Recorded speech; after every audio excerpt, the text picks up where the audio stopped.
하나님 말씀 보도록 하겠습니다. 간지가 좀 잘못 나갔는데요. 마태복음 27장 57절부터 61절까지의 말씀입니다. 마태복음 27장 57절부터 61절까지의 말씀, 저와 여러분이 한 절씩 교독하도록 하겠습니다. 집에 계신 분들도 성경책을 찾아보시고 또 화면에 나오는 걸 보시고 우리 큰 목소리로 교독하고 마지막 절은 합독하도록 하겠습니다. 저물었을 때 아리마다의 부자 요셉이라 하는 사람이 왔으니 그도 그 예수의 제자라.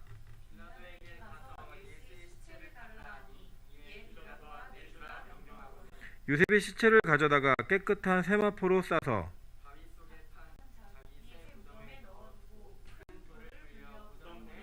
합독합니다. 거기 막달라 마리아와 다른 마리아가 무덤을 향하여 앉았더라.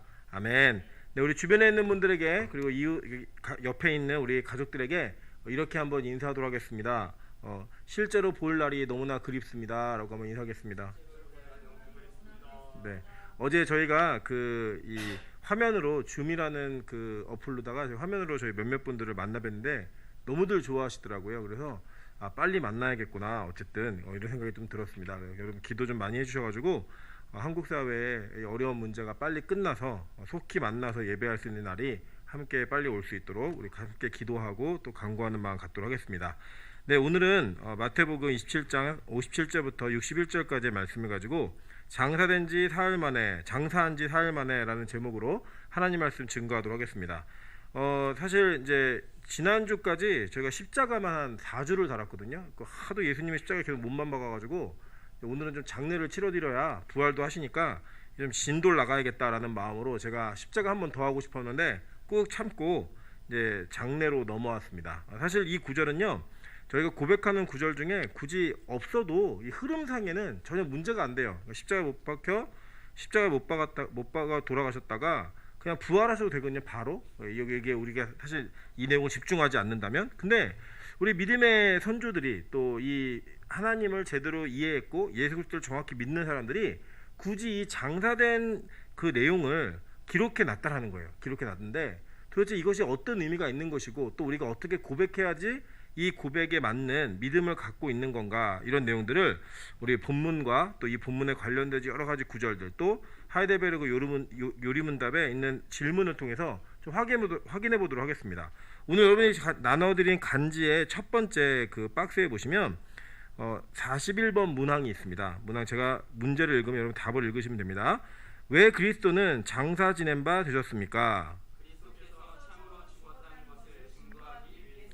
네, 우리가 그리스도의 장사됨을 왜 굳이 사도신경 내에서 고백하고 있느냐, 이 고백에 대한 내용들의 해설을 뭐라고 얘기하냐면 예수님이 참으로 죽었다는 것을 증거하기 위해서 이렇게 얘기했다라는 거예요. 뭐냐면 그 당시도 그랬고 지금도 그렇지만 그 예수님이 잠깐 십자가에서 기절했다 그랬다 다시 깨어난 거다, 내지는 예수님의 무덤을 잘못 이해하고 다른 무덤에 갔다가 이 빈 무덤을 부활로 오해했던 이런 오해가 이제 그 예수님을 부활을 믿게 되는 잘못된 신화를 만들어냈다라고 하는 사람들의 이 주장들이 지금도 이어지고 있습니다. 사실 그 시대도 있었고 지금도 있었어요. 뭐 시체를 훔쳐갔다 뭐 이런 얘기도 있고 여러 가지 얘기 있는데, 여러분이 뭐 흔히 알고 계신 호기심으로 한 번쯤은 들어보셨던 뭐 다빈치 코드 뭐 이런 거 있잖아요. 그런 거 사실은 다 이런 것들을 증명하기 위해서, 잘못된 것들을 증명하기 위해서 써둔 소설들입니다. 소설.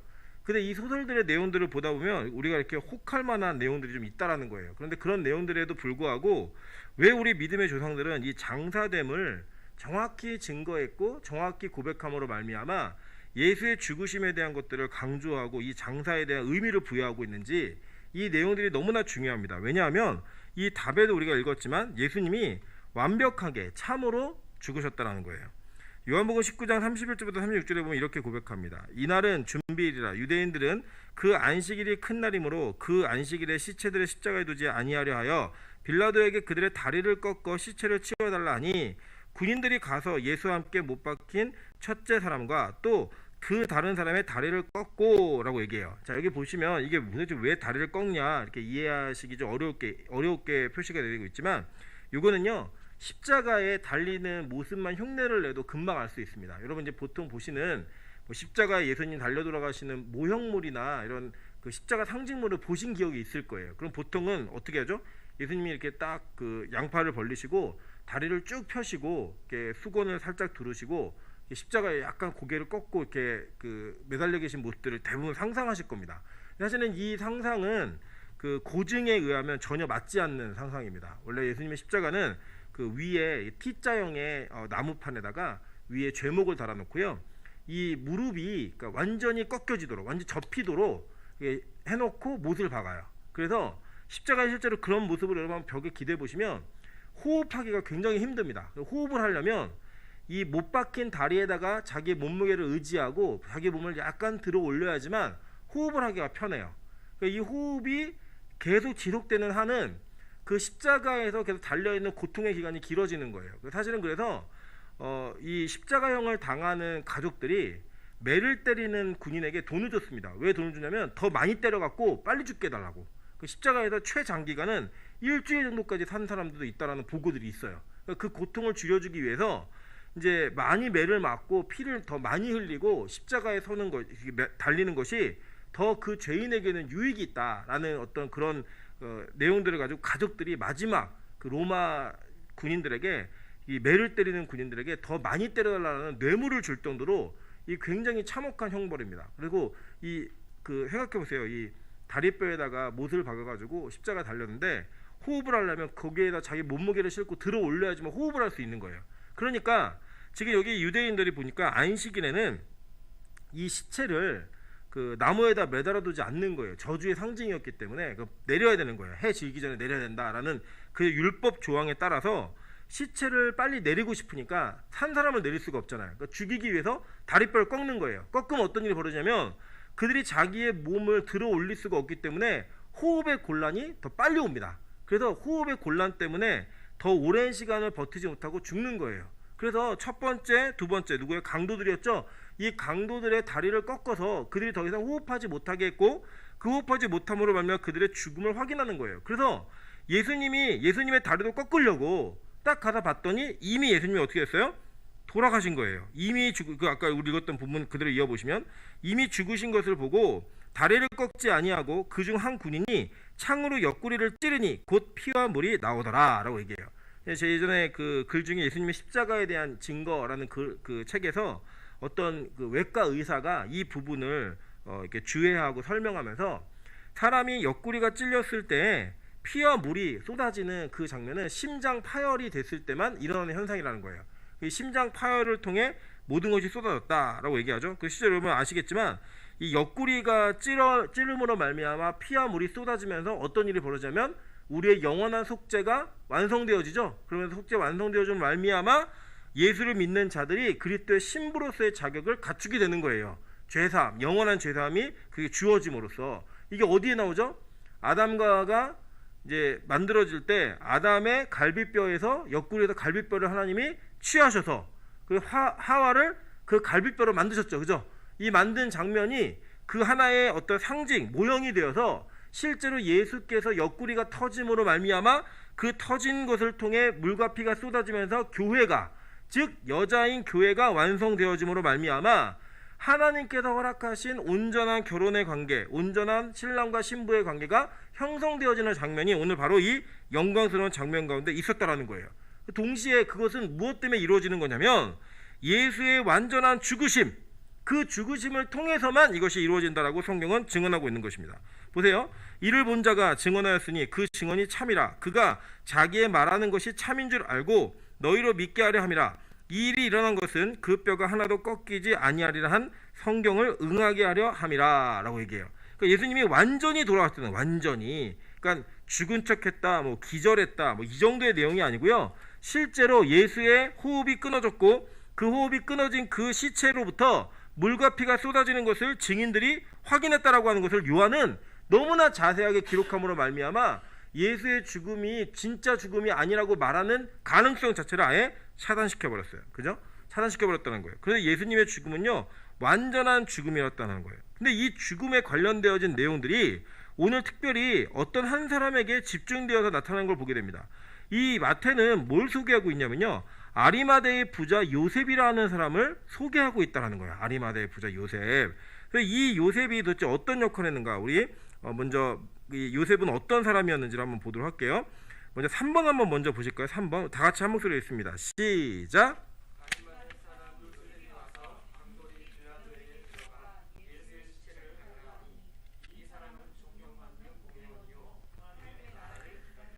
자, 이 당시에 그 예수님의 죽으심 이후에 예수님의 시체를 달라고 했던 사람이 누구였냐면 이 아리마대 요셉이었어요. 그리고 이 당시에 그 아리마대 요셉의 직업이 뭐였냐면 공회원이라고 얘기하죠. 산헤드린의 공회원인데 이 공회원의 이 직분과 이런 여러 가지를 봤을 때 이 사람은 굉장히 높은 사람이었고 존경받는 사람이었고 특별히 부자라고 얘기하고 있죠. 그죠? 이 부자 오늘 본문에 57절 보시면 아리마대 부자 요셉이라고 얘기하잖아요. 그죠? 이 부자가 그 빌라도에게 가서 예수의 시체를 달라고 얘기합니다. 왜냐하면 유대인들은 자치권이 주어졌는데 그 자치권 중에 없었던 게 하나 뭐예요? 사형권이에요. 이 사형권은 로마 정부만이 행할 수 있는 제도였습니다. 그래서 이 사형에 대한 모든 책임은 빌라도가 지고 있는 거예요. 로마 총독인 빌라도. 나중에 이제 기회가 있으면 중간기를 공부하시면서 왜 이 예수님 시대에 그 땅에 헤롯 왕도 있고 뭐 산헤드린의 공회원도 있고 또 총독도 있는가 뭐 이런 것들을 분봉왕도 있고 있는데 여러 가지 이런 게 좀 정치 역학적으로 살펴보시면 이 역학적인 내용들이 좀 이해가 되시면 이 본문의 내용들이 하나도 막힘없이 이렇게 흘러가거든요. 근데 지금은 그냥 이제 이해하시면 돼요. 로마 정부의 총독인 빌라도가 예수의 시체에 대한 권한을 가지고 있었고 이 권한을 가지고 있었던 빌라도에게 이 아리마대 사람 요셉이 가가지고 시체를 달라고 얘기했습니다. 근데 이 사람은 어떻게 표현하고 있냐면 하나님의 나라를 기다리는 자라고 표현했다는 거예요. 자, 그런데 여러분 아시겠지만 우리 2번을 보시면 마가복음 14장 64절에 그 신성 모독하는 말을 너희가 들었도다. 너희는 어떻게 생각하느냐 하니 그들이 다 예수를 사형에 해당한 자로 정죄하고 라고 얘기해요. 그러니까 이때 이 그 다가 누구냐면요. 그 당시에 대제사장 그 가야바의 뜰에서 다 모여가지고 안나스와 가야바를 중심으로 한 산헤드린 공회원 모두가 모여가지고 예수를 사형으로 선언을 하고 넘겨줬다는 거예요. 이 다라는 헬라어가 파스라는 단어인데 전체 모든이란 뜻이에요. 그러니까 아마도 여기 전체 이 내용을 보면 아리마대 사람 요셉도 여기에 참여하지 않았는가라고 하는 우리가 의심을 가질 수 있지만 성경은 그 근거를 아예 이제 차단시켜 버립니다. 우리 4번에 보시면 누가복음 23장 50부터 51절이에요. 공회의원으로 선하고 의로운 요셉이라는 사람이 있으니 그들의 결의와 행사에 찬성하지 아니한 자라. 그는 유대인의 동네 아리마대 사람이요 하나님의 나라를 기다리는 자라라고 얘기해요. 그죠? 동일 인물이죠. 이 동일 인물은 여기에 참석하지 않았다라는 거예요. 이 참석하지 않음, 그러니까 어떤 이유인지는 모르겠지만 아마도 우리가 회의를 할 때 약간 뭐 이렇게 껄끄러운 사람이나 반대하는 사람들을 제해놓고 하는 정도의 그런 개념으로 좀 이해하시면 좋을 것 같아요. 어쨌든 우리의 이유는 정확히 모르지만 참석하지 아니했다라고 얘기하는 것은 그 투표에 참여하지 않았고 야밤에 불법적 기습적으로 행해진 그 회의는 이 남은 자들에 모여가지고 예수를 죽이는 것으로 결의를 딱 했다라는 거예요. 근데 이 아리마대 부자 요셉이라고 하는 사람이 지금 예수님의 시체를 가져다가 어떻게 했냐면 깨끗한 세마포로 싸가지고 우리 60절 한번 보세요. 오늘 본문 60절 바위 속에 판 자기 새 무덤에 넣어두고 라고 얘기하는 거예요. 그게 뭐냐면 우리도 보통 그런 거 얘기하잖아요. 우리나라 민족들은 그 풍수지리를 기준으로 해가지고 명당이라고 하는 자리를 이미 살아있을 때부터 죽을 때가 되면 준비를 하지 않습니까? 준비해가지고 그 명당에다가 몇 자리 있으면 뭐 자손이 대대로 잘 된다. 그리고 뭐 이게 명당이 아닌 자리에서 명당인 자리를 옮기기도 하고 뭐 이런 일이 많이 벌어지잖아요. 이렇게 자기 죽음을 준비하듯이 유대인들도 뭘 준비했냐면 무덤을 준비합니다. 자기의 무덤. 그 무덤을 준비해서 그 무덤에다가 자기가 죽고 나면 자기의 시체를 그다 놓고 왜냐면 이들은 이 대부분이 부활을 믿었기 때문에 이 부활을 믿는 그 준비 가운데 자기가 다시 살 준비를 하는 이 죽음을 미리 준비하는 어떤 문화적 관습들이 있었어요. 그러니까 이 아리마대 요셉이 자기가 원래 쓰려고 부자였잖아요. 그리고 자기가 원래 쓰려고 준비한 무덤에다가 누구를 그 장사를 지냈느냐? 예수님을 장사를 지낸 거예요. 그 무덤의 주인이 그냥 공동묘지에 있었던 무덤이 아니고 예수의 죽음은 그 사적인 무덤. 그러니까 누구냐면 아리마대 요셉이 마련해 놓은 자기의 무덤에다가 그 예수님을 묻었던. 그러니까 우리는 이제 땅에 묻잖아요. 근데 그 당시에 이 유대인들의 무덤은요 굴이에요. 굴. 그 굴에다가 놓고 굴 문을 큰 돌로 가리웁니다. 이게 못 들어가게 가리우고 회치를 해요. 회치를 냄새가 새어나오지 못하도록. 이렇게 하는 장사의 집례를 아리마대 요셉이 했다라는 거예요. 이 한 사람이 있었고, 또 한 사람은 누가 있냐면 이 예수님의 죽음에서 사내들의 공의 공의원이었지만 그 무관한 자가 한 사람인데 그러면 니고데모입니다. 니고데모. 여러분 니고데모 기억나시죠? 요한복음 3장 2절에 보면 이렇게 얘기해요. 그가 밤에 예수께 와서 이르되 라삐여 우리가 당신은 하나님께로부터 오신 선생인 줄 아나이다. 아나이다. 하나님이 함께 하시지 아니하면 당신 행하시는 이 표적을 아무도 행할 수 없음이니이다 라고 얘기했어요. 이 니고데모가 나중에 예수님이 돌아가신 후에 어떤 일을 하냐면, 우리 6번 한번 다 같이 읽겠습니다. 시작.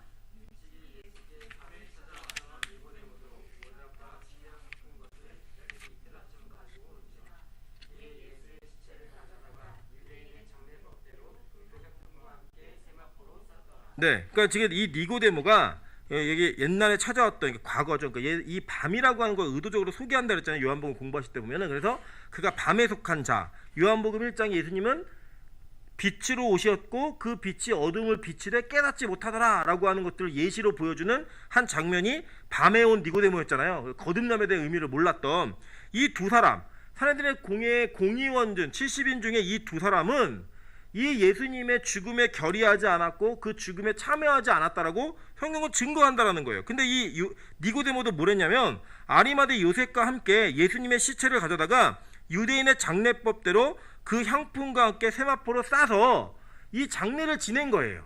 여러분 한번 잘 생각해 보세요. 지금 이 두 사람은 원래 예수님에 대한 그 확고한 믿음이 있었던 사람들은 원래 아니었어요. 그들은 부활에 대한 그 예수님이 어떤 사명으로 이 땅에 오셨는지 잘 몰랐고요. 예수님이 거듭남을 설명해 줄 때에도 그 거듭남에 대한 의미를 이해조차 하지 못했습니다. 그 못했던 자들에게 예수님의 장례를 치르게 함과 동시에 그들이 뭘 봤냐면 3일 뒤에 그 죽음으로부터 살아나신 부활하신 예수 그리스도의 현장을 보게 됐다라는 거예요. 근데 그게 누구의 무덤이었냐? 자기의 무덤이었다는 거예요. 자기의 무덤. 아리마대 사람 요셉에게는 자기 무덤에다가 썼고요. 그 니고데모도 장례법대로 장례를 지내면서 이 예수님을 장례하는 집례를 모든 과정에 다 참여했다라는 거예요. 여러분 우리도 이렇게 보시면 우리 장례 문화 속에도 이제 염을 한다라고 얘기하잖아요. 그래서 마지막 고인의 얼굴을 가족들이 다 가갖고 이렇게 뵙니다. 베고 이렇게 관에 넣고 우리가 이제 뭐 한마디씩 하라고 할 때 같은 애통을 느끼고 막 그 어머니나 아버님이나 뭐 가족들이 돌아가신 그 장면 속에서 마치 내가 죽은 것 같은 그런 고통을 느끼는 장면이 그 장면이잖아요. 그 장면처럼 이 니고데모와 또 요셉, 아리마대 요셉은 이 예수님의 죽음에 함께 참여하고 함께 죽음받은, 특별히 아리마대 요셉 같은 사람은 자기의 무덤, 즉 자기가 죽어 누울 자리로부터 예수의 부활을 목격하고 그것을 경험하게 된 하나님이 선택한 사람들이었다는 거예요. 원래 누구였어요? 이 사람이 죄인들이에요. 사두개인들이고 바리새인들이고 그 당시에 그 율법의 기준을 다 지켰지만 복음으로는 죽을 수밖에 없는, 원래 죽어야 되는, 자기가 영원한 죽음으로부터 벗어날 수 없는 그 자리로부터 예수께서 어떻게 부활하셨는가를 보여주는, 완전한 죽음으로부터 다시 사는 은혜를 경험하게 되는 그 현장의 목격자이고 그 현장을 실제로 피부로 체감할 수 있는 그런 일이 있었다는 거예요. 여러분 우리도 그렇지 않습니까? 예를 들어 우리 옆집에 누가 어떤 아저씨가 복권에 당첨됐대 라고 얘기하는 걸 우리가 실제 아는 사람이 됐다고 해도 우리가 굉장히 큰 어떤 기쁨과 신기함과 뭐 이런 거 느끼잖아요. 오늘도 이제 저희가 밑에서 얘기 듣다 보니까 여기 그 은행 사거리에 이 떡볶이를 파시던 할머님 할아버지 그 있잖아요, 가판대 같은 그 포장마차에서 그 두 분이 코로나에 그 확진이 되셔가지고 병원에 가셨다라고 폐쇄되고 막 이런 일을 들으니까요, 이게 코로나가 좀 실감이 되는 거예요. 와, 우리가 얼굴을 보던 분들인데 저도 가끔 지나가다가 얼굴 뵀거든요. 그분들이 코로나 확진이 됐다고 얘기하니까 이게 피부로 와닿는 거예요. 야, 이게 먼 일이 아니구나. 우리 어저께 우리 권사님도 한번 그러시더라고요. 이렇게 기도 제목 내시고 얘기하시면서 자꾸 이 노원구에 우리 집 근처로 막 코로나 가까이 막 이렇게 오고 있으니까 굉장히 그게 막 피부로 느껴지고 막 두려움이 확 다가온다고. 실제로 우리 조심하십시오. 우리 노대현 선생님 옆집에 있는 그 빛가운 교회에서 이제 사고가 터져가지고 우리 노대현 선생님도 위험한 그런 위험군이에요. 예. 그리고 아까 우리 민정 집사도 이제 계속 이렇게 왔다 갔다 다니면서 반주하면서 이제 교회 오니까 자기가 코로나에 감염됐을까봐 교육자들이랑 밥을 같이 안 먹더라고요. 고맙긴 한데 음식은 또 그냥 나눠줘요. 자기 손으로. 그리고 다 바이러스에 있었으면 감염될 만한 그런 걸 다 나눠주고 또 밥은 따로 먹어요. 먹기 싫으면 같이 먹기 싫다 얘기하지. 어쨌든 고위험군의 환자들, 그게 아는 사람이다. 그러면 우리가 막 피부감에 느끼는 뭔가 이런 그 현장감이 좀 있잖아요. 근데 아리마대 사람 요셉하고 니고데모는 어떻겠어요? 자기 손으로 자기 묘자리에 자기들이 만지고 유대 장례법대로 장례를 치른 그 예수의 죽음이 부활로 바뀌어진 것을 그들이 본 거예요. 여러분, 누구보다도 이 두 사람에게는 확신이 생긴 거예요. 와, 내가 원래 죽어 누워야 되는 그 자리로부터의 영원한 죽음으로부터의 영원한 부활이 실제로 일어나겠구나. 나에게도 있겠구나. 예수의 부활이 예수의 부활로 끝나는 것이 아니라 내 부활로 연결되겠구나 라는 것을 경험하고 아마 누구보다도 희열감을 느꼈을 거예요. 자, 여러분, 그게 뭐냐면요, 진짜 온전한 죽음과 완벽한 죽음이 전제된 자에게만 이 일이 벌어진다는 거예요. 이것이 온전하게 이루어지지 않으면 절대로 이것은 이루어질 수 없는 일이라는 겁니다. 여러분, 근데 이 죽음은요, 이 성경에 이미 예언되어 있었어요. 우리 7번 한번 읽어보실까요? 이사야 53장 9절입니다. 시작.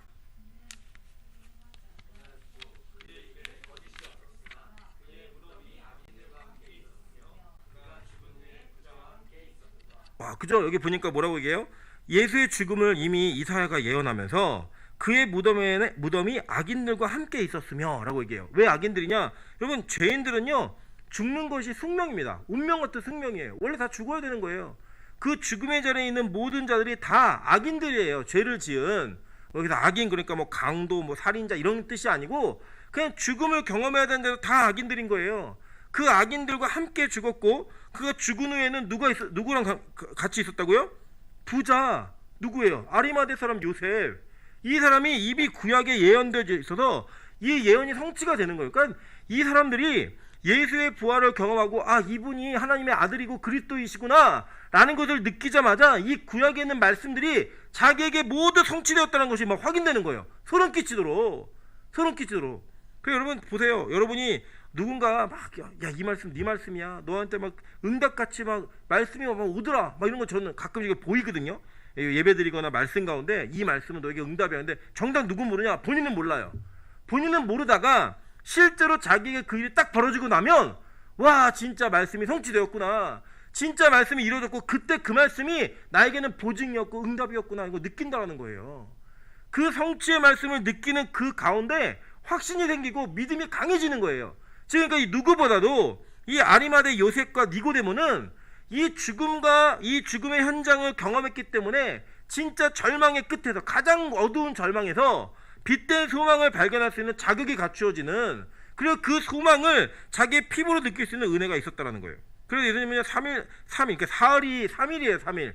성경은 왜 이렇게 번역을 했는지 모르겠지만 나흘이 4일이고요, 3일이 사흘이에요. 그래서 성경은 3일이라고 검색해서 3일이 많이 나오고 사흘이라고 검색해서 같이 나오는데 똑같은 날짜입니다. 3일인데 이 성경을 보는 분들이 이제 3일 만에 부활하시는 예수의 이 예언들이 있음을 보는 거예요. 우리 마태복음 12장 40절 다 같이 한번 읽겠습니다. 시작.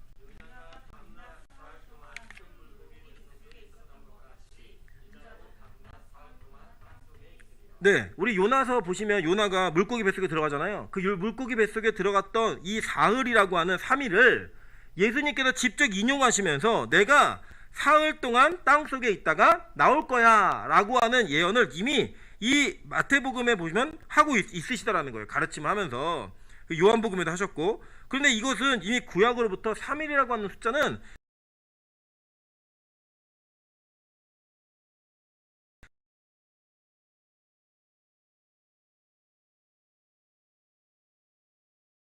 문을 대하여 왕이냐면, 이미 이 왕이 전체 이 페르시아 전역에다가 왕령으로 칙령을 내린 거예요. 이미 유대인들 다 죽여버리겠다, 날짜를 정해가지고 그 뽑은 날짜에 다 죽이겠다라고 결정한 거예요. 그 결정한 상태에서 모르드게가 자기의 친척인 이 에스더에게 가가지고, 야, 너 이때를 위해서 네가 왕후가 되었다, 네가 헌신해라 그랬더니 이 왕후가 뭐라고 했냐면, 자기를 지금 왕이 안 찾은 지 석 달이 넘었습니다 라고 얘기해요. 여러분 생각해 보세요. 남자가 여자한테 석 달을 연락 안 하고 있다. 이거 뭐예요?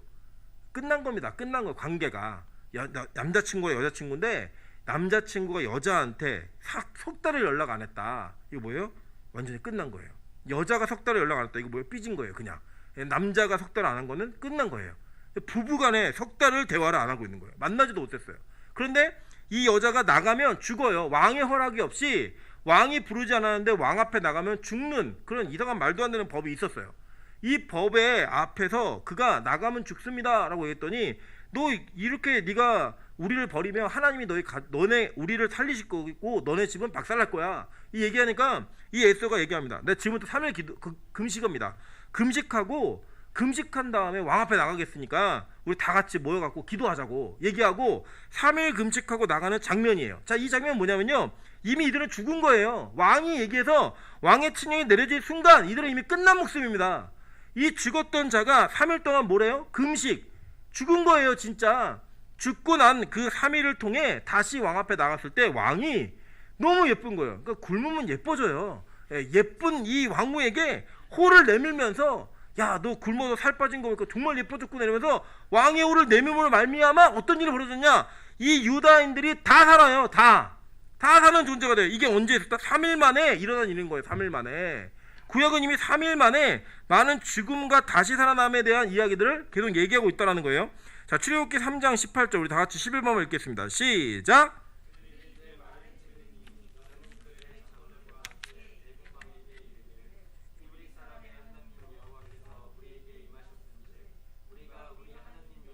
제사를 드리려 하오니 사흘길쯤 광야로 가도록 허락하소서 하라 라고 얘기해요. 자, 사흘길을 가라고 얘기하죠. 이거 하나님이 그 모세에게 이렇게 말하라고 명령하신 거예요. 근데 이 사람들이 어떤 상태였냐면 그러니까 이스라엘 백성들은 광야 가기 전에 그들의 신분은 뭐였냐, 애굽의 종이었어요. 종이어서 그냥 그 종으로 살다가 노예로 살다가 죽는 거예요. 노예로 살다가 죽을 수밖에 없는 그 백성들에게 며칠 길을 가라고 얘기해요? 사흘길, 그러니까 3일길을 가서 너희가 예배를 드려라 라고 하는 그 상징적인 날짜를 통해 죽음으로부터 사는 거리가 어느 정도의 거리가 있는지, 어느 정도 시간이 걸리는지를 얘기하고 있는 거예요 지금. 그러니까 이 3일이라고 하는 이것들을 이미 구약에서는 많이 얘기해줬고 그 얘기하는 것을 통해 하나님이 어떻게 일하실지를 보고 있는 거예요. 창세기 22장 4절 보세요. 제3일에 아브라함이 눈을 들어 그곳을 멀리 바라본지라 라고 얘기해요. 여러분 잘 아시지만 이게 무슨 내용이냐면, 이 아브라함이 하나님으로부터 독자 이삭을 바치라는 얘기를 받잖아요. 받아가지고 그 모리아산으로 갈 때 3일을 가서 그 3일 뒤에 모리아산에서 그 죽이려고 하다가 천사가 말리고 이런 사건이 있는 거예요. 근데 그게 뭘 상징한다 그랬어요? 예수의 부활. 그 부활에 대한 믿음을 상징한다. 우리 창세기 때 배우셨잖아요. 기억 안 나시죠? 배우셨어요. 예. 배우신 그 장면, 이 3일이라고 하는 것이 죽음과 다시 삶, 그리고 죽음과 부활에 대한 믿음, 이것을 다 상징하고 담고 있다는 내용들이 구약의 여러 가지를 통해 증명되는 거예요. 그거 누가 본 거예요? 아리마대 요셉과 니고데모가 자기의 손과 눈으로 본 거예요. 그래서 그들은 이렇게 고백하는 겁니다. 8번에 보시면 고린도전서 15장 55절에 사망아 너의 승리가 어디 있느냐, 사망아 내가 쏘는 것이 어디 있느냐 라고 말하는 거예요. 여러분 이게 얼마나 중요한 거냐면요, 이런 겁니다. 우리가요 인생에서 가장 큰 두려움을 느끼는 게 뭐냐면 바로 죽음이에요. 죽음이라고 하는 것은 여러분에게 너무나 경험해보지 못한 미지의 세계이고, 그 죽음이 어떤 호기심과 어떤 긍정적인 마음으로 다가설 수 있는 것이 아니라 어려운 마음이 있는 그 마음으로 다가서야 되는 것이 바로 이곳이에요. 이곳 죽음이라고 하는 땅. 그 죽음은요 어떻게 경험을 한다 할지라도 다 두렵습니다. 늙어 죽든 사고가 나서 죽든 남에게 찔려 죽든 뭐 되게 두려워요. 그 두려움이라고 하는 그 죽음을 예수님이 완전한 죽음을 통하여서 같이 경험하신 거예요. 그 경험하시고 그 죽음으로 말미암아 우리의 죽음을 안으셔서 다시 그 부활하심으로 말미암아 죽음의 권세를 박살내는 그 장면의 현장을 이 아리마대 요셉과 니고데모가 본 거예요. 제자들이 다 본 거예요. 그걸 보면서 느끼는 거예요. 우와, 죽음이 우리를 얽매이지 못하는구나. 이 죽음이 우리를 영원히 붙들었지 못하는구나. 예수의 사신과 같이 우리가 살 수 있는 자가 되겠구나 라고 하는 확신을 갖고 외치는 거예요. 사망아 너의 승리가 어디 있느냐, 사망아 너의 쏘는 것이 어디 있느냐 라고 말하면서 진짜 승리가 무엇이고 진짜 부활의 능력이 무엇인지를 보여주는 삶, 그게 누구의 삶이었다? 바로 예수의 완전한 죽음, 그 장사됨을 본 사람들의 감정이었다는 거예요. 그들이 느꼈던 간증이었다는 거예요.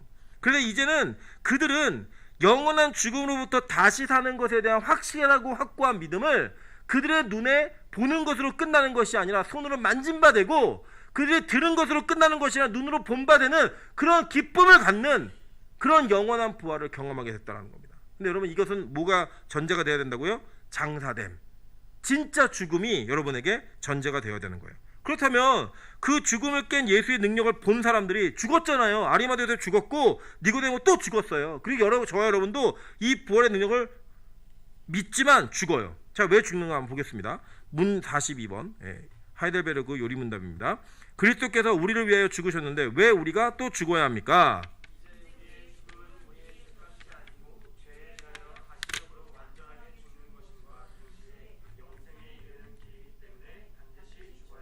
네, 이겁니다. 옛날에 예수를 모르는 자들의 죽음은요, 영원한 심판이에요. 그런데 예수를 믿는 자들의 죽음은 심판의 결과이지만 동시에 우리가 죄에 대하여, 사망에 대하여 영원한 죽음과 동시에 영원히 사는 길로 들어가는 통로가 되는 거예요.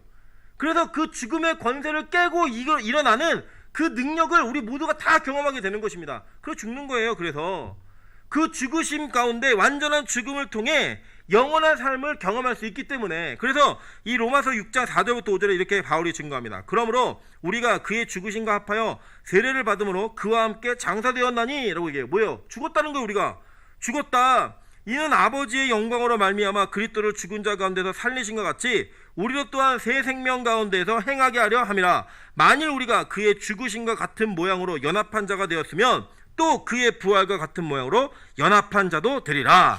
아멘. 이게 뭐예요? 진짜 죽으라는 거예요. 완벽하게 죽으라는 거예요. 완벽하게 죽어야지만 영원한 부활에 같은 모양으로 연합한 자가 될 수 있다라고 말하고 있는 거예요. 여러분, 그래서요, 우리의 그 죽음은 이 육체의 생명이 끝나는 죽음을 포함한과 동시에 내 옛사람이 아예 죽어버리는 거예요. 내 옛 자아가 완전히 끝나버리는 거예요. 그래서 갈라디아서 5장 24절에 이렇게 고백합니다. 그리스도 예수의 사람들은 육체와 함께 그 정욕과 탐심을 십자가에 못 박았느니라 라고 얘기하는 거예요. 그러니까 자기가 죽은 사람은요, 여러분, 죽으면 끝입니다. 죽으면 먹고 싶어요? 죽으면 자고 싶어요? 죽으면 잊고 싶어요? 그런 거 없어요. 그러니까 죽는 건 끝이에요. 그 죽음과 동시에 우리의 모든 욕구와 우리의 죄된 근성과 모든 것들은 다 죽는 거예요. 같이 죽음으로 말미암아 십자가에 못 박는 그 일이 여러분의 현장 가운데 벌어진다는 거예요. 그 벌어짐 속에 우리가 소망을 갖는 건 뭐예요? 그 죽으심과 연합한 자가 부활과 연합해요 다시 사는 기쁨을 누리는 거죠. 여러분, 그 뭡니까? 이 땅에서 우리가 죽는 게 뭐예요? 실제로 목숨을 끊어나가 아니고요, 여러분의 자아를 죽이는 거예요. 자기 부인, 내 욕구와 내 소망과 내가 가지고 있는 죄성을 알고 그 내가 죽는 거. 제가 예전에도 잠깐 대화를 하면서 이런 얘기했습니다. 사람은 고쳐지지 않는다. 아무리 노력해도 고쳐지지 않고 죽어야 바뀐다. 죽어야지만 끝난다. 내가 죽고 내가 없어야지만 끝나는 거예요. 여러분, 사람요 안 바뀝니다. 그 증거를 대드릴까요? 여러분, 거울을 보세요. 여러분, 바뀌셨는가? 여러분, 우리가 잠시 참을 수 있어요. 잠깐 우리가 무언가를 안 하고 억제할 수 있어요. 우리의 감정. 근데 그 언젠가는 빵 터져요. 근데요, 하나님의 은혜가 임해서 내 옛사람이 죽잖아요. 그래서 이전에 즐거웠던 모든 일들이 다 사라져요. 그 기쁨이 사라져요. 옛날에는 정신 못 차리고 밤새도록 게임하고 밤새도록 오락하고 술 먹고 담배 피고 남자 여자 섞여 놀고 이런 게 너무나 즐거웠는데, 진짜 예수를 만나 내 옛사람이 죽잖아요. 그럼 그런 욕구가 없어져요. 있지 않아요. 살아나지 않아요. 그냥 그것이 내 옛사람, 내 옛감정이고 아무런 감흥도 없고 소망감도 없는 그 죽음으로 끝나버림과 동시에 여러분이 그 죄로부터 죽은 자가 되는 거예요. 그 죄로부터의 죽음은 뭘 의미하느냐? 죄로부터의 자유함을 의미하는 거예요. 죽기 전에는 그 자유해질 수 없으니까. 우리 보통 그러잖아요. 나한테 벗어나려면 죽어야 돼. 뭐 이런 얘기 하잖아요. 근데 그런 것처럼 진짜 죄로부터 벗어나는 유일한 방법은 죽는 거예요. 내 옛사람이 죽어야지 그 죽음을 통하여서 내가 이전에 하던 죄악된 일들, 못 끊었던 것들 다 끊어진다는 거예요. 제절로. 오늘도 어떤 형제가 얘기하더라고요. 자기 옛날에 술도 많이 먹고 담배도 많이 피고 금단이 오면 떨리고 막 이랬는데 그게 끊어졌다는 거예요. 안 가서 직장 가고 보니까 사람들이 뭐 담배 피고 그러는데 그 유혹이 안 된대요. 그게 뭐예요? 자기 옛사람이 죽은 거예요. 근데 여러분, 그게 여러분 스스로 되든가요? 안 돼요. 가능한 것은 뭐냐? 그냥 십자가에 예수의 죽으심과 함께 내가 연합한 자가 되어서 그 죽으심에 참여함으로 말미암아 나에게 일어나는 자연적인 현상인 거예요. 그래서 여러분 자꾸 성화나 우리의 바뀌어짐이 뭐 나의 노력과 의지로 된다, 아니라니까요. 그게 아니라 하나님이 우리가 그렇게 할 수 있게끔 힘을 주시는 거예요. 능력을 주시고 우리에게 함께 연합해서 우리 안에 거하심으로 말미암아 그 죄를 대신 싸워주신 그 은혜가 나에게 기름 부어지면 내가 그것들을 넘어설 수 있는 힘이 생긴다는 거예요. 이전에 없었는데, 이전에는 내가 노력하고 끊어보려고 노력해도 안 됐는데 그게 끊어진다는 거예요, 자연스럽게. 근데 우리 맨날 뭐예요? 맨날 와서 회개하는 게 뭐냐면, 하나님 내가 잘못했습니다, 나 다시는 그 일을 하지 않겠습니다. 진짜 안 하던가요? 하잖아요. 내 힘으로 뭔가 해보려고 하니까 다 하게 되는 거예요, 다시. 그리고 우리는 진짜 회개는 뭐냐면요, 하나님 내가 얼마나 죄인지 아시죠? 주님 도와주세요. 하나님 내가 얼마나 쓰레기인지 아시죠? 하나님 저 버리시면 안 됩니다. 나는 은혜와 간구로 말미암아 예수의 죽으심이 나의 죽음이 되고 그분의 부활하심이 나의 부활이 되어서 옛사람이 완벽하게 죽는 그 장사됨이 나의 부활과 연결되었을 때 우리는 그 기쁨과 승리를 맛보게 될 수 있다는 거예요. 저는 나중에 예수님이 우리를 부활시켜서 이 땅으로부터 주님의 나라로 부르실 때 꼭 이 고린도전서 15장 55절의 말씀을 크게 외치고 싶어요. 사망아 너의 승리가 어디 있느냐, 사망아 내가 쏘는 것이 어디 있느냐 라고 말하면서 사망의 권세에 고하는 거예요. 니들 아무것도 아니야, 봤지? 나 죽었다가 다시 산다, 그리고 영원히 살고 다시 죽지 않는다 라는 선언을 하는 거예요. 근데 그게 누구에게만 가능하냐? 진짜 죽은 사람들만, 십자가상에서 나의 옛사람을 못 박은 사람들만 가능한 일이라는 거예요. 그래서 여러분, 이 땅에서의 신앙생활은요, 누가 이 땅에서 뭔가 얼마나 많이 가졌는가, 뭘 많이 누리는가, 이 싸움이 아닙니다. 이 땅에서의 싸움은요, 하나님 내가 내 옛사람이 얼마나 죽었는가를 확인하고 내가 십자가에 못 박힘으로 말미암아 나의 죽음이 옛사람의 죄에 대해서 다 죽는 그것을 기대하며 사는 거예요. 보세요, 요한일서 2장 15절부터 16절 이렇게 얘기합니다. 이 세상이나 세상에 있는 것들을 사랑하지 말라. 누구든지 세상을 사랑하면 아버지의 사랑이 그 안에 있지 아니하니 이는 세상에 있는 모든 것이 육신의 정욕과 안목의 정욕과 이생의 자랑이니 다 아버지께로부터 온 것이 아니요 세상으로부터 온 것이니라. 우리 살아있으니까, 내가 살아있으니까 내 눈으로 보는 거, 내 입으로 먹는 거, 내가 냄새 맡는 거, 모든 것들에 대한 기준을 세워놓고 그거에 대한 욕구를 갖는다는 거예요. 근데 그걸 통해서 나 뭐 먹어봤다, 나 뭐 입어봤다, 나 뭐 타봤다, 나 뭐 해봤다, 이거 자랑하는 거 사는 거예요. 근데 그 자랑하는 인생이 다 어디로부터 온 거래요? 세상으로부터 온 거래요. 세상으로부터. 그리고 우리는 그걸 죽는 거예요. 그걸 즐기고 우선순위가 거기에 집중되어 있는 우리의 삶을 바꿔내어서 내 옛사람의 죽음으로 말미암아 영원한 그 하나님의 나라를 꿈꾸는 그 경지까지 올라가면 어떤 일이 보이느냐? 욥기 42장 5절에 이렇게 얘기합니다. 내가 주께 대하여 귀로 듣기만 하였사오나 이제는 눈으로 주를 배웠나이다. 눈으로 보게 된 거예요. 눈으로. 그런 은혜를 누리게 된다라는 거예요. 예. 뒤에 간지 이거 저는 복사가 안 된 게 왔네요. 예. 누가 좀 빌려주세요. 예. 그래서요, 하나님이 우리에게 주시는 그 은혜로 말미암아 우리가 예전에는 부활, 내 옛사람의 죽음 이러면 이게 크게 이렇게 다가오지 않았잖아요. 크게 다가오지 않고 그냥 멀리 기적이 오는 소리 같았고, 평생 교회를 다녔고, 내가 모태신앙이었고, 직분자였고, 많이 이런 얘기했는데 나 이게 감격으로 오지 않았던 거예요. 감격으로. 근데 그 감격이 언제 오느냐? 내 옛사람이 완전히 죽어버리면 그때는 진짜 간절하게 기다리는 은혜로 말미암아 그 연합한 죽음에서 연합의 부활로 우리가 다시 사는 소망이 우리 안에 들어오며 우리 옛사람을 이겨내고 살 수 있는 힘이 생긴다는 거예요. 그게 복음입니다.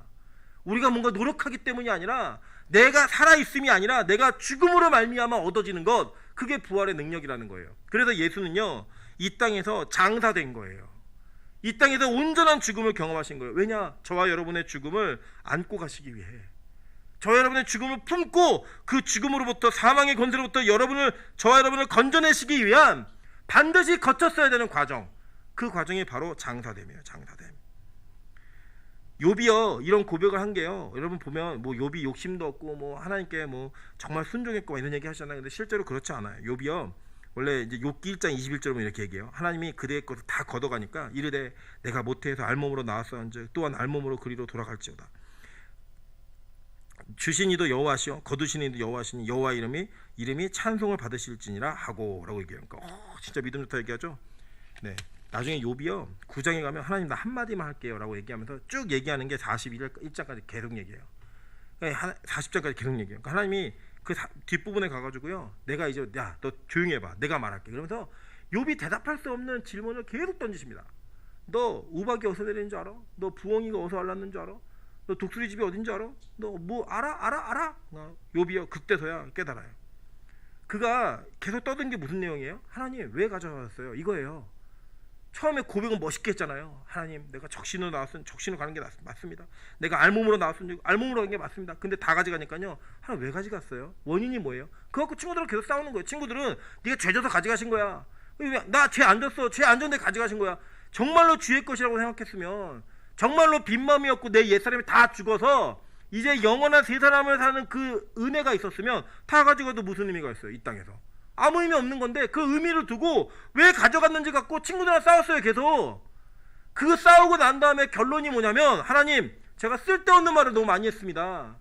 쓸데없는 말을 너무 많이 했습니다. 이게 결론이에요. 욥의 결론. 욥기 읽어보시면 그게 결론입니다. 욥이 여러분 부자가 된 것만 갖고 결론을 삼으시는데 그거 아니에요. 그 뒤에는요, 욥이 더 부자가 되었어요. 근데 여러분, 그 더 부자가 된 욥은요, 이제는 진짜 더 주셔도 가져가셔도 아무런 의미가 없는 하늘의 것을 추구하는 자였기 때문에 하나님 더 맡기신 거예요. 여러분 기억하세요. 욥은요 원래 부자였어요. 그 고난을 겪었기 때문에 부자가 된 게 아니라 원래 부자였는데 그 더 부자가 됐어요. 더 부자가 됐는데 그 더 부자가 된 것은 의미가 없는 거예요. 왜냐? 이건 뭘 상징하는 거냐면요, 옛사람에 가지고 있었던 것들이 빼앗기고 나니까 그에게는 죽음과 같은 고통이 있었어요. 그 고통을 계속 친구들과의 대화를 통해 표시한 거예요. 그래서 나중에는 그가 진짜 하나님을 귀로 들은 것이 아니라 눈으로 보고 배운 바 되고 나니까요, 이제는 진짜로 이 땅에 가진 게 의미가 없어진 거예요. 그러니까 더 주셔도 아무 의미가 없는 거예요. 더 주신 게 의미가 있는 게 하나님 만난 게 의미가 있는 거예요. 그래서 여러분 천국에 가면요, 정말로 우리가 이 땅에서 꿈꾸지 않았던 부와 명예와 모든 권리 다 있습니다. 다 있는데 그게 의미가 없어요. 왜 의미가 없느냐? 하나님과 온전히 얼굴을 배웠고 그분과 동행하며 사는 그분의 부활과 연합해서 영원히 사는 그 삶이 우리에게 진짜 의미가 있는 삶이기 때문에 이제는 더 가져도 없어도 의미가 없는, 경쟁도 없고 시기 질투도 없는 그곳이 천국인 거예요. 근데 우리는 여전히 이 땅에서 옛사람을 영원히 죽이지 못하고 장사 지낸 바 되지 못하니까, 장사된 바 되지 못하니까 어떤 일이 있는 거예요? 누가 무슨 옷을 입었는지, 누가 무슨 차를 타고 다니는지, 누가 재산을 얼마 가지고 있는지, 누가 어느 위치까지 올라갔고 어느 학벌을 가지고 있는지, 이런 거에 매여 가지고 더 이상의 것들을 보지 못하는 거예요. 기도하면서 이 땅의 것들이 주어지면 하늘의 축복이 주었다고 얘기하는 그런 말도 안 되는 거짓말 같은 복음이 판을 치고 그렇게 전하는 사람들에게 많은 사람들이 모여들고 있고 이런 일이 벌어지고 있는 거죠. 여러분 기억하십시오. 우린 옛사람은 진짜 죽어야 됩니다. 하나님 고린도서 4장 7절에도 이렇게 얘기합니다. 누가 너를 남달리 구별하느냐? 내게 있는 것 중에 받지 아니한 것이 무엇이냐? 내가 받았은즉 어찌 받지 아니한 것 같이 자랑하느냐? 이게 뭐예요? 네 거 없다는 거잖아요. 네 거 아무것도 없다는 거예요. 아무것도 없는데 왜 받아서 된 거를 네 것처럼 자랑하니? 묻는 거예요. 하늘로부터 다 온 건데. 그래서 여러분, 이 땅에 여러분이 소유한 모든 것들은요, 우리 옛사람이 원하기 때문에 취할 수도 있고 가질 수도 있어요. 하나님 주실 수도 있어요. 근데 그 주신 것을 통해 내 옛사람이 온전히 죽어야 됨을 깨닫고 영원한 나라에서 이제는 더 많이 있어도 없어도 의미가 없는, 왜냐? 하나님과 함께 있으니까 그런 것들을 소유하는 그 영혼을 가진 자들, 그들이 누구예요? 부활한 자들, 부활할 자들인 거예요. 이미 그 부활됨에 참여한 자들이 되는 거라고요. 그래서요, 그리스도인은 이 땅을 무시하며 사는 존재가 아닙니다. 이 땅에 돈이 있으면 편하다는 거 알고요, 집이 넓으면 행복하다는 것도 알아요. 그리고 많은 것을, 좋은 것을 먹으면 맛있다는 것도 알고 건강해진다는 것도 압니다. 그걸 무시하자는 게 아니에요. 근데 그걸 초월해 사는 삶인 거예요. 그걸 넘어선 삶을 사는 거예요. 왜냐? 우리에게는 부활한 나라가 있으니까. 내 옛사람이 완전히 죽고 새 사람으로 거듭나서 태어나는 거니까. 그래서 이 니고데모는 그 자리의 현장에서 거듭남을 경험한 거예요. 이해 못했던 거듭남을, 아 그래 다시 사는구나, 다시 태어나는구나, 이 영원한 죽음으로부터 영원한 해방을 얻는 거듭남이 있구나, 이걸 보게 되는 거예요. 여러분, 옛사람이 절대로 죽지 않으면 거듭남 경험할 수 없습니다. 옛사람이 완전하게 죽지 않으면 우리가 하나님의 나라를 경험하고 부활의 능력을 경험할 수 없다는 거예요. 마태복음 5장 8절에 예수님께서 제자들에게 팔복을 가르치시면서 이렇게 얘기하십니다. 마음이 청결한 자는 복이 있나니 그들이 하나님을 볼 것이며, 여기서 청결하다라는 헬라어가 카다로스라는 단어인데 제자리를 찾다라는 의미예요. 여러분 여기 기억나시죠? 네, 우리 구약에서도 안식이라는 그 단어, 사바트라는 단어가 이 의미가 뭐였죠? 제자리를 찾다. 네, 제자리를 찾다.